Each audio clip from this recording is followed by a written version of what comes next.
सभी भक्तों को राम राम, सभी भक्तों को राधे राधे। मैं आज आपको राम जी के उस कथा के बारे में बताने जा रही हूँ जब राम जी वन में थे और भरत जी नंगे पांव भैया को ढूंढने वन में चले जाते हैं और चलते चलते वह भैया के समीप जब पहुँचते हैं तो भैया के चरणों में गिर जाते हैं और कहते हैं, भैया मुझे क्षमा कर दो, मेरी वजह से आपको वन में जाना पड़ा, आपको इस प्रकार से मैं नहीं देख सकता, मेरे साथ घर चलो भैया, मुझे क्षमा कर दो।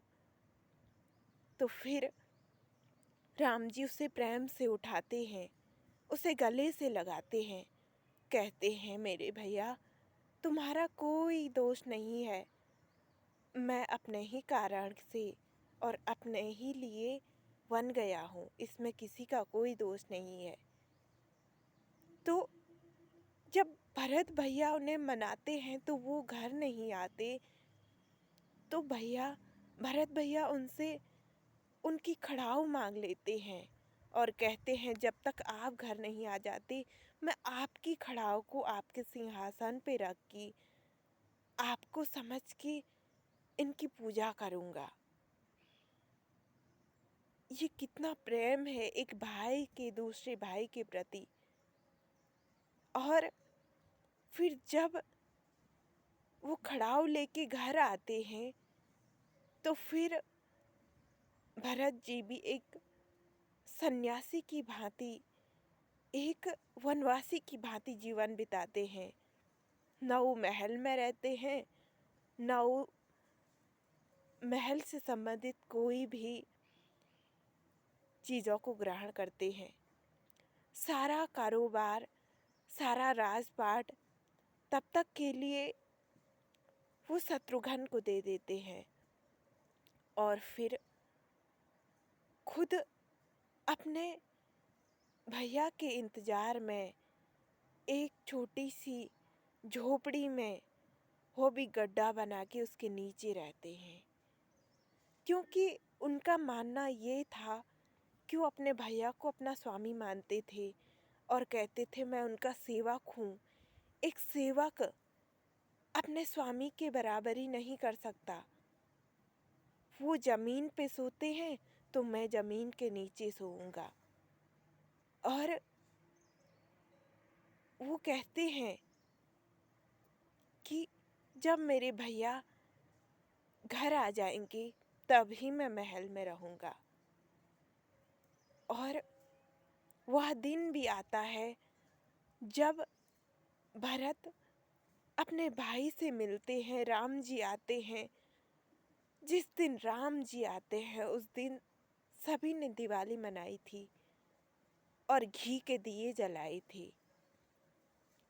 राम जी के घर आने का समाचार सुन के ही सभी खुशी से नाच उठे थे, क्योंकि सारे अयोध्या वासी जब राम जी वनवास चले गए थे तो शोकाकुल हो गई थी।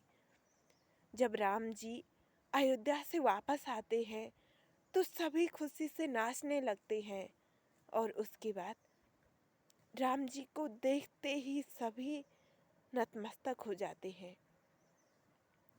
जब राम जी सभी अयोध्या वासियों से मिलते हैं तो सभी को एक साथ गले लगाते हैं। अब आप सोच रहे होंगे कि राम जी ने सभी को एक साथ गले कैसे लगा लिया, क्योंकि वो भगवान थे। कहते हैं ना कि सभी के लिए, सबके लिए भगवान अलग अलग होता है। आपका भगवान आपके लिए अलग सा होगा, मेरे लिए मेरा भगवान होगा। क्योंकि आपने देखा होगा कि कई जगह कृष्ण मंदिर है, पर कृष्ण तो एक ही है, लेकिन वह अपने भक्तों के लिए उतने रूप बना लेते हैं और उतने रूपों में वह सभी भक्तों के लिए अलग अलग रहते हैं। तो सभी को एक साथ गले लगा लेते हैं।